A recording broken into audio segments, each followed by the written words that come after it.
তো বন্ধুরা, আজকে তোমাদেরকে নিয়ে আসছি একটা জায়গায়। এই জায়গাতে আমি কিছু কৃষককে চারা দিছিলাম, সেই চারাগুলোতে তারা লাগাইছে এই কচুটা, এই লতি কচুটা তারা কিন্তু চাষ করছে। তাদেরগুলো কেমন হয়েছে এগুলো এখন দেখাবো, ঠিক আছে? তো চলো, আমরা এখানে দুই জাতের দেখাবো। দুইটা জাত চাষ করি, সেই জাতগুলোর মধ্যে দুই রকমের কিন্তু ফলন হয়, ঠিক আছে? আর দুইটার দুই রকমের হচ্ছে চাষাবাদের নিয়ম আছে।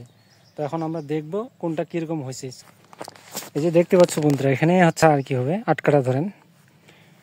আর এখানে এই যে দুইটা জাতের মধ্যে একটা দেখতে পাচ্ছেন, এটা হচ্ছে বেগুনি রঙের যে ফোঁটাটা আছে না, এটা কিন্তু শুকনো জমিতেও করা যায়। আর লতিটা কিন্তু হচ্ছে ডগার ভিতর দিয়ে হয়। ওই যে দেখেন লতিটা দেখা যাচ্ছে, ওই যে ওটা হচ্ছে লতি। হ্যাঁ, লতি বেরিয়েছে।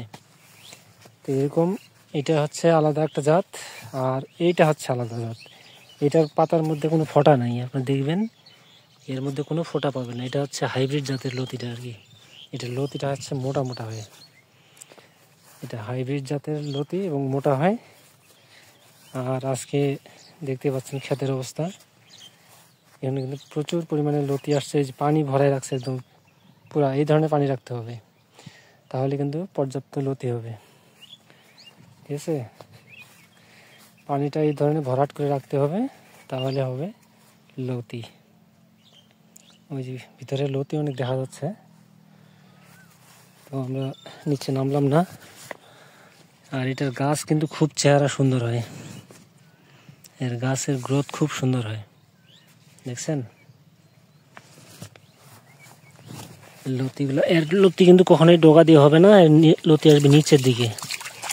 এই যে দেখেন, এখানে আপনারা দেখতে পাচ্ছেন এই যে লতিটা, আরও লতি আছে, এই যে লতি, ঠিক আছে? প্রত্যেকটা গাছে কিন্তু লতি থাকবে। আর এটা প্রচণ্ড লতি হয় এই জাতটার। তো কেবল শুরু আর কি, দেখা যাক, মোটামুটি ভালো একটা রেজাল্ট হবে আর কি এটার। আর চাষ দেখছেন কত সুন্দর হয়েছে ক্ষেতটা। পানি এই ধরনের ভরাট করে রাখতে হবে সবসময়।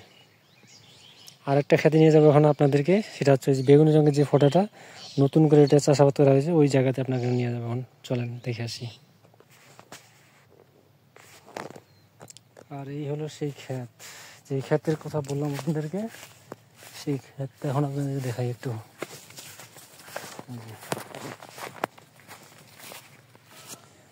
তো বন্ধুরা, আপনারা দেখতেই পাচ্ছেন এই ক্ষেতটা হচ্ছে লতিরাজ বাড়ি একের, ওই যে বেগুনি রঙের ফোঁটাওয়ালা যে জাতটা দেখালাম, সেই জাতটাই হচ্ছে এই জাতটা। তো এই জাতটার মধ্যে একটা জিনিস হচ্ছে কি, এটা হচ্ছে যেমন এখানে দেখেন পানি আছে ক্ষেতের মধ্যে অনেক, তো পানি ছাড়াও কিন্তু এটা চাষ করা যাবে। আপনি যদি শুকনো জমিতে চাষ করতে পারেন তাও হবে, তবে একটু রস, মাটিতে রসটা থাকতে হবে, মানে ভালো আর কি। মোটামুটি যদি আপনি পানিটা ঠিক মতো দিতে পারেন, রসটা, ঠিক আছে, তাহলে কিন্তু এইটার লতি খুবই সুন্দর হবে।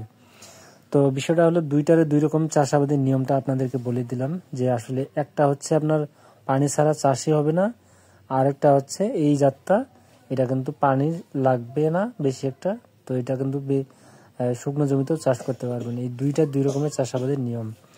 তো এখানে দেখতে পাচ্ছেন ক্ষেতের কিন্তু অবস্থা বেশি ভালো না, একদিকে ভালো আছে একদিকে খারাপ। এটা হচ্ছে কৃষকের কিন্তু অবহেলার কারণে, অথবা কৃষক কিন্তু না জেনে কিন্তু পরিচর্যা করতেছে। তো এই ধরনের কাজ করলে এই ধরনের